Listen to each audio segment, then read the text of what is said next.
चलें जी, बिस्मिल्लाहिर्रहमानिर्रहीम। So students, अब हम एक्सरसाइज 6.4 को कंटिन्यू करेंगे बेटा। और एक्सरसाइज 6.4 में स्टूडेंट्स मैंने क्वेश्चन नंबर 5 छोड़वा दिया था, अब मैं उसको करवा देता हूँ। तो क्वेश्चन नंबर 5 स्टूडेंट्स आपके पास है, if in a GP the fifth term the fifth term is 9 times the third term,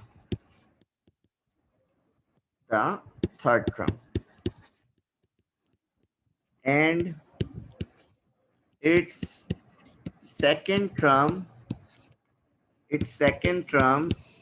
is 6, और आपसे कह रहे हैं फाइंड द जीपी। तो क्या मतलब है इसका बेटा, बताओ। इसमें क्या फाइंड आउट करना है तुम लोगों ने? फाइंड द जीपी कह रहे हैं, क्या मतलब है इसका? तो देखें, अब इसमें कहानी ये है, सवाल को पढ़ते हैं जरा, लिखा हुआ क्या है। कह रहे हैं if in a GP the fifth term is 9th times the third term. मतलब कंडीशन आपको ये दी हुई है कि आपकी जो पांचवी टर्म है बेटा, वो इक्वल है किसके? 9 टाइम्स ऑफ थर्ड टर्म के। ये कंडीशन आपको दी हुई है। अच्छा, उसके बाद कह रहे हैं एंड इट्स सेकंड टर्म, जो आपके पास सेकंड टर्म है वो किसके बराबर है? 6 के। कह रहे हैं फाइंड द जीपी। तो हमने कहा यार अच्छा भाई ऐसे करना है, तो मतलब जो जो दिया हुआ है पहले वो लिख लो। टर्म 2 दिया हुआ है स्टूडेंट्स आपके पास कितना? 6। टर्म 2 आपके पास कितना दिया हुआ है? अच्छा 6 दिया हुआ है। मतलब ये कि आप इसको इस तरह लिखें, बल्कि सबसे पहले अपना जनरल फॉर्मूला लिख लें आप। कौन सा है? T N equal to A R N minus one. T N की जगह आपने लिखा टर्म 2, और टर्म 2 आपने लिखा A R N minus one, और टर्म 2 कितना है बेटा? 6। तो ये हो गया आपके पास 6 equal to A R, N की जगह क्या लिखोगे? 2 माइनस वन, तो 6 इक्वल टू ए आर। तो इसे कहते हैं आप इक्वेशन 1। क्या कहते हैं स्टूडेंट्स? इक्वेशन 1। इसी तरह स्टूडेंट्स जिस जिस टर्म का जिक्र हुआ हुआ है उसमें आप ये पुट करते जाओ, ये जनरल फॉर्मूला यूज करते हुए आप पुट करते जाओ। जैसे अब आपको कौन सा दिया हुआ है? टर्म 3 दिया हुआ है, बल्कि टर्म 5 का भी जिक्र है। तो आप यहाँ पे लिख लो, पहले तो यही फॉर्मूला लिख लो, T N equal to A R N minus one, और n की जगह आपने क्या लिखा? 5। इसी तरह ए आर 5 माइनस वन, तो टर्म 5 कितनी हो गई आपके पास? A R 4। इसी तरह स्टूडेंट्स आपके पास टर्म 3 का भी जिक्र हुआ है, तो आपने लिखा T N equal to A R N minus one, और यहाँ पे लिख लिया T three equal to A R 3 minus one. तो ये आपके पास कुछ इस तरह हो जाएगा, term 3 equal to A R square. तो ये आपके पास तीनों आ गई, तीनों टर्म आ गई आपके पास। ठीक है, अब आपके पास कंडीशन क्या है? ये वाली। ठीक है, मैं दोबारा यहाँ पे कंडीशन लिखता हूँ कि आपके पास कंडीशन है ये वाली, मतलब टर्म 5 जो है वो इक्वल है 9 टाइम्स ऑफ टर्म थर्ड के। तो टर्म 5 की जगह क्या लिखोगे? ए आर 4 लिख दिया भाई, ए आर 4, 9 लिख दिया। टर्म 3 की जगह क्या लिखोगे? ए आर स्क्वायर। अब आपने कहा सर ए से ए क्या हो गया? कैंसिल। आर स्क्वायर नीचे जाके डिवाइड होगा, मतलब R 4 divided by R square equal to 9। जब कैंसिलेशन करोगे यहाँ पे बचेगा आर स्क्वायर इक्वल टू 9। आपको पता है taking root on both side, square से रूट कैंसिल। आपको पता है 9 का रूट क्या होता है? 3, लेकिन रूट के अंदर का आंसर क्या आता है? Plus minus 3। तो आपके पास स्टूडेंट्स यहाँ पे 2 आर आ गए, एक प्लस में और माइनस में। ठीक है, अब बताओ बेटा इस आर को कहाँ पुट करोगे और उससे क्या मिलेगा हमें? जल्दी बताओ। सो स्टूडेंट्स आर को आप पुट करोगे इन इक्वेशन 1 में। तो आपने लिखा when R equal to 3 put in equation 1, और इक्वेशन 1 स्टूडेंट्स आपके पास क्या है? 6 equal to A are.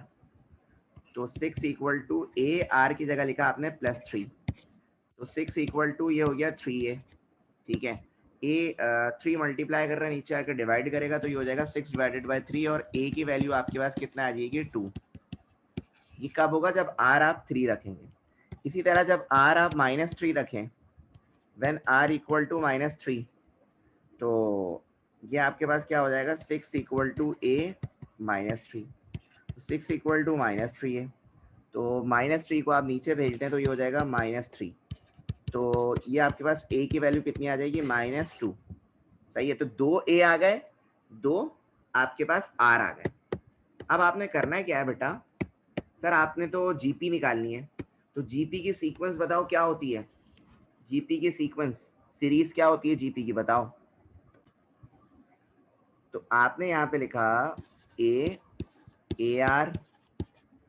Are square और ए आर क्यूब, ठीक है। तो ये आपके पास हो जाएगा, ये सीक्वेंस है, ठीक है।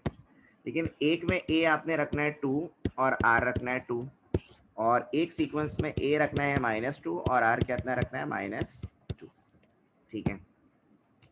तो इस सीक्वेंस में जब रखोगे तो ये हो जाएगा 2 कॉमा, और अच्छा इसको इस तरह कर लो, 2 ए आर क्या हो जाएगा, 2 मल्टीप्लाई बाय 2 कितना हो जाएगा 4, सॉरी गलती से कर दिया मैंने, बल्कि ए आर तो तुम्हारे पास गिवन है, कहाँ पे गिवन है मैं आपको बताता हूँ। ए आर तुम्हारे पास कितना गिवन है बेटा, यहाँ पे 6, तो ए आर तो हो गया 6, और ए आर स्क्वायर कितना हो जाएगा भाई, ए की जगह आपने रखा 2 और आर की जगह क्या रखोगे 2 का स्क्वायर, तो 2 का स्क्वायर हो गया 4, और 4 2 का कितना हो जाएगा 18 हो जाएगा। गलत कह रहा हूँ, 1 मिनट रुक जाओ, मैं देख रहा हूँ मैं कहाँ मिस्टेक करी है मैंने, 1 मिनट रुको। हाँ सही, तो ए आर स्क्वायर है ना, तो ए की वैल्यू तो है 2 और आर की वैल्यू है 3 का स्क्वायर, तो ये हो जाएगा 2 और 3 का स्क्वायर हो गया 9, तो 2 9 से कितना होगा 18, तो ए आर स्क्वायर हो गया कितना 18। इसी तरह ए आर क्यूब कितना हो जाएगा 2 और 3 का क्यूब, तो 3 का क्यूब होता है सर 27, 27 2 से कितना हो जाएगा 54, कितना हो जाएगा 54। तो आपके पास बच्चों एक सीक्वेंस आ रही है जीपी की, सो जीपी बिकम्स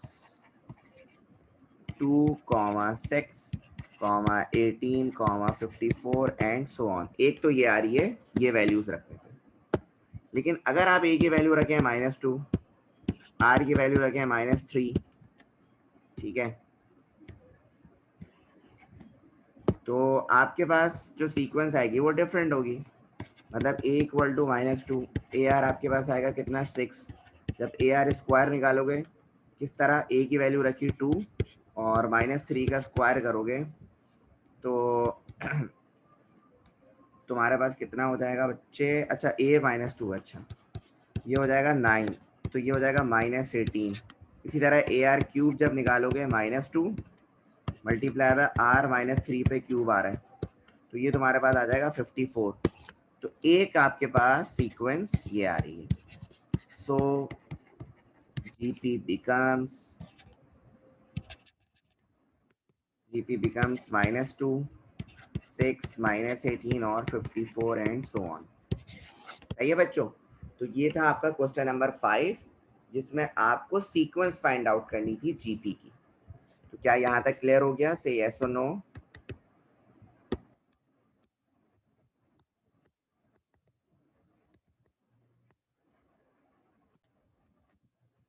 तो स्टूडेंट्स क्वेश्चन नंबर 5 के बाद 6 मैं आपको करवा चुका हूँ, और 6 के दोनों पार्ट्स हो चुके हैं, और अब मैं आपसे बात कर रहा हूँ क्वेश्चन नंबर 7 की। तो क्वेश्चन नंबर 7 में स्टूडेंट्स आपके पास लिखा है, इफ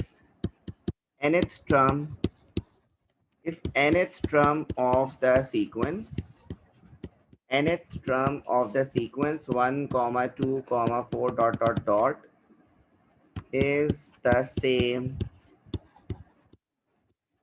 same as that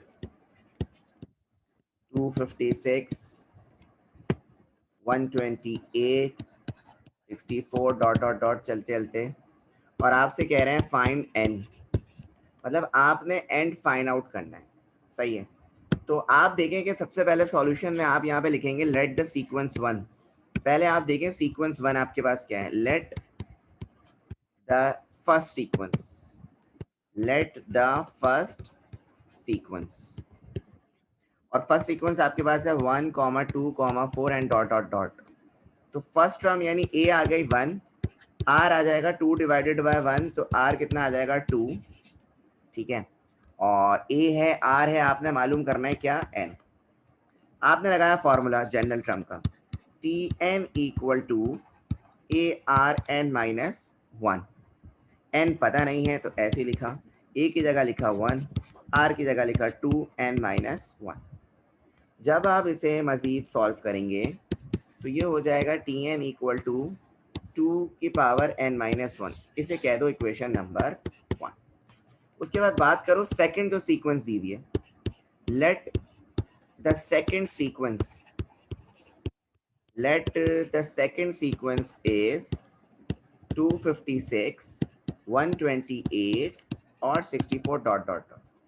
तो ए इसमें आ जाएगा तुम्हारे पास बेटा 256, आर आपके पास आ जाएगा यानी second term divided by first term, तो ये हो जाएगा 1/2, ठीक है। वही लगाया जनरल टर्म का फॉर्मूला आपने।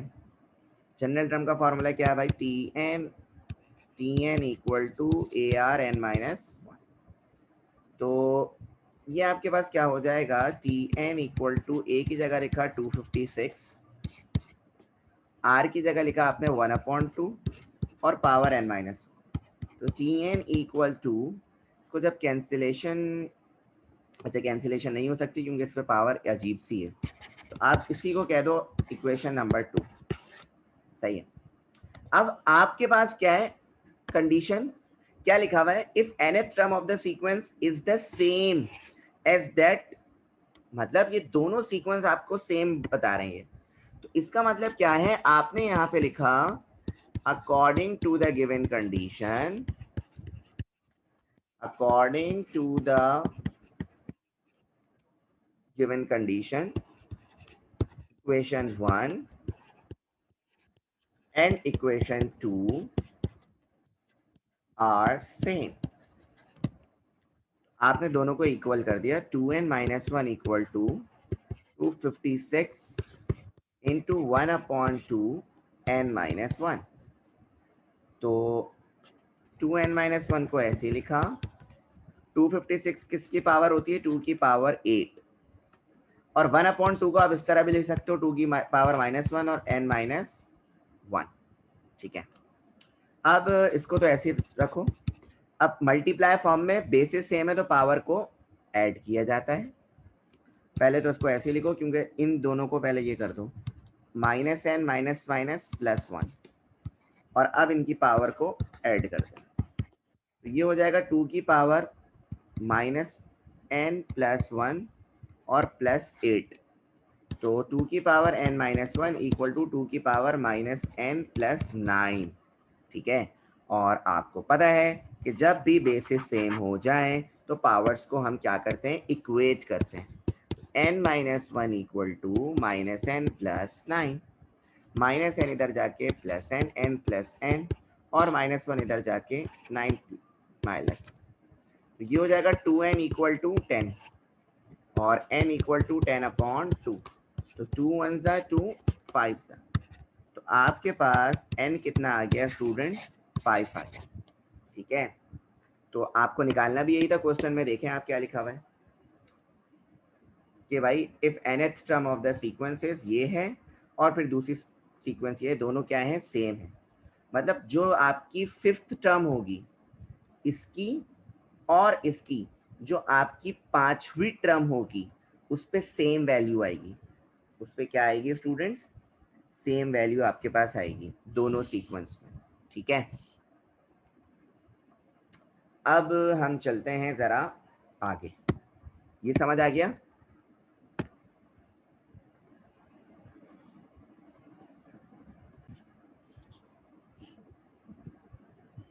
सो स्टूडेंट्स अब मैं आपसे बात करूंगा क्वेश्चन नंबर 8 पे, और क्वेश्चन नंबर 8 में आपके लिखा हुआ है if x y z are the